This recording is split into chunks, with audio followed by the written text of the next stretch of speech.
ನಾವು ಸಿದ್ಧ ಇಲ್ಲ ಉಪದೇಶ ಕೇಳಕ್ಕೆ. ಈ ಹಿಂದೆ ಚರ್ಚೆ ಆಗಿರುವಂತಹ ವಿಷಯ, ಈ ಹಿಂದೆ ಚರ್ಚೆ ಆಗಿ ರಾಜೀನಾಮೆ ಕೊಟ್ಟಿರೋರು ಹೆಂಗ್ ತಗೋತೀರಿ ಅವ್ರನ್ನ? ಚರ್ಚೆ ಮಾಡಿದ್ಮೇಲೆ ರಾಜೀನಾಮೆ ತಗೊಂಡಿದ್ರು.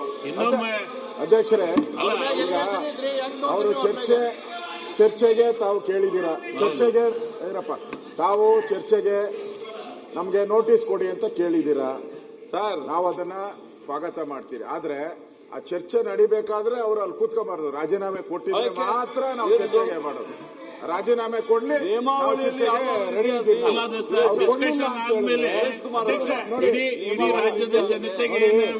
ನಾವು ನೋಡಿದ್ದೀರಿ ಪಾರ್ಲಿಮೆಂಟ್ ಚರ್ಚೆ ಮಾಡುವಂತ ಉದ್ದೇಶ ಇದ್ದಿದ್ರೆ ನಾವು ನೋಟಿಸ್ ಕೊಡ್ತಾ ಇದ್ವಿ. ಚರ್ಚೆ ಆಗೋ ಅಗತ್ಯ ಇಲ್ಲ. ಅವರು 1 ನಿಮಿಷ ಸ್ಥಾನದಲ್ಲಿ ಕುತ್ಕೊಳ್ಳಕ್ ಅಧಿಕಾರ ಇಲ್ಲ. ಮುಖ್ಯಮಂತ್ರಿಗಳು ಇದನ್ನ ತಕ್ಷಣ ಅವ್ರನ್ನ ವಜಾ ಮಾಡಬೇಕು. ಒಂದ್ ನಿಮಿಷ ನಾ ಯಾಕೆ ವಿನಂತಿ ಏನ್ ಮಾಡ್ಕೊಂತೀನಿ ಅಂದ್ರೆ, ಇದು ಎಷ್ಟು ನಿಮಗೆಲ್ಲ ಮುಖ್ಯವಾಗಿದೆ. ರಾಜ್ಯದಲ್ಲಿ ಬರ ಇದೆ, ಅತಿವೃಷ್ಟಿ ಆಗಿದೆ. ಅದ್ರ ಬಗ್ಗೆ ಕೂಡ ಜನ ಅದ್ರ ಬಗ್ಗೆ ಈ ಸದನ ಕಡೆ ಮೋತಿ ಮಾಡಿದ್ದಾರೆ. ಅವ್ರ ಕಿವಿ ಈ ಕಡೆನೇ ಅದಾವು. ಏನಿಲ್ಲ ನಿರ್ಣಯ ತೆಗೆದುಕೊಂತಾರ. ರೈತರಿಗೆ ಏನು ಸರ್ಕಾರದಿಂದ ಸಿಗ್ತಕ್ಕಂತ ಸೌಲಭ್ಯಗಳು ಏನ್ ಕೊಡ್ಲಿಕ್ಕೆ ಸಾಧ್ಯ ಐತೆ ಅನ್ನೋ ವಿಚಾರದಲ್ಲಿ ಅಲ್ಲಿಯೂ ಅದಾರ. ಅದಕ್ಕೆ ದಯಮಾಡಿ ನಿಮ್ಗೆ ವಿನಂತಿ ಮಾಡ್ಕೊಳ್ತೀವಿ, ಸ್ವಾರಸ್ಯವಾದಂತ ಚರ್ಚೆ ನಡೀಲಿ ಸದನದಲ್ಲಿ. ಅಧ್ಯಕ್ಷರೇ, ಚರ್ಚೆ ಆಗಿದೆಯಲ್ಲ ಅಧ್ಯಕ್ಷ, ವಿರೋಧ ಪಕ್ಷದ ನಾಯಕರು ಕಳೆದ ಬಾರಿ ಚರ್ಚೆ ಮಾಡಿದಾರಲ್ಲ. ಅವರು ರಾಜೀನಾಮೆ ಕೊಟ್ಟಿದ್ದು ಯಾಕೆ, ಇವಾಗ ತಗೊಂಡಿರೋದು ಯಾಕೆ? ಅವ್ರನ್ನ ಇದೇ ಸದನದಲ್ಲಿ ರಾಜೀನಾಮೆ ಕೊಟ್ಟರು.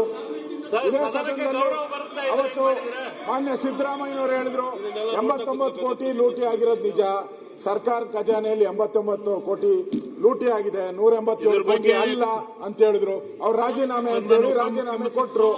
ರಾಜೀನಾಮೆ ಕೊಟ್ಟ ಮೇಲೆ ಮತ್ತೆ ಹೆಂಗ್ ತಗೊಂಡ್ರಿ? ಸಿಬಿಐ ಅಲ್ಲಿ 4 ಚಾರ್ಜ್ ಶೀಟ್ ಇದೆ ಅವ್ರ ಮೇಲೆ. ಸಿಬಿಐ ನಲ್ಲಿ 3 ಚಾರ್ಜ್ ಶೀಟು, 1 ಇಡಿ ಚಾರ್ಜ್ ಶೀಟು, ಇಷ್ಟು 4 ಅವ್ರ ಮೇಲೆ ಇದೆ. ಅದರಿಂದ ನೋಡಿ,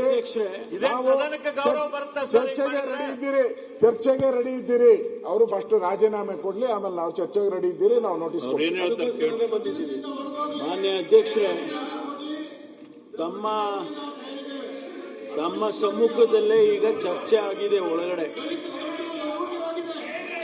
ನಾವು ವಿನಂತಿ ಮಾಡಿಕೊಂಡಿದ್ದೀವಿ ವಿರೋಧ ಪಕ್ಷದ ಮತ್ತು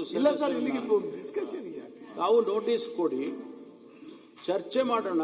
ರಾಜೀನಾಮೆ ಕೊಡಿಸಿ, ರಾಜೀನಾಮೆ ಕೊಡಿ, ನಾವು ಚರ್ಚೆ ರಾಜೀನಾಮೆ ಕೊಡಿ. ನಾನು ಹೇಳ್ತೀನಿ, ಈಗ ಈಶ್ವರಪ್ಪನವ್ರನ್ನ ರಾಜೀನಾಮೆ ಕೊಡಿಸ್ತಾರಲ್ಲ, ವಿಷಯಗಳಿದೆ, ಅದನ್ನೆಲ್ಲ ಈಶ್ವರಪ್ಪನ ರಾಜೀನಾಮೆ ಕೊಡಿಸ್ತಾರಲ್ಲ, ಅವಾಗ ತಾನೆ, ಅವಾಗ ಆತ್ಮಹತ್ಯೆ ತಾನೆ ಅದನ್ನು ಆಗಿದ್ದು. ಒಬ್ಬ ಅಧಿಕಾರಿ ಆತ್ಮಹತ್ಯೆ ಮಾಡಿಕೊಂಡಿದ್ದಾರೆ. ಅದೇ ಕೇಸಲ್ಲಿ ಸಿದ್ದರಾಮಯ್ಯನವರು ದಲಿತ ಆತ್ಮಹತ್ಯೆ ಮಾಡಿಕೊಂಡಿದ್ದಾರೆ. ರಾಜೀನಾಮೆ ತಗೊಂಡ ನಂತರ ಸಾಕಷ್ಟು ಬೆಳವಣಿಗೆ ಆಗಿದೆ. ಅವ್ರಿಗೆ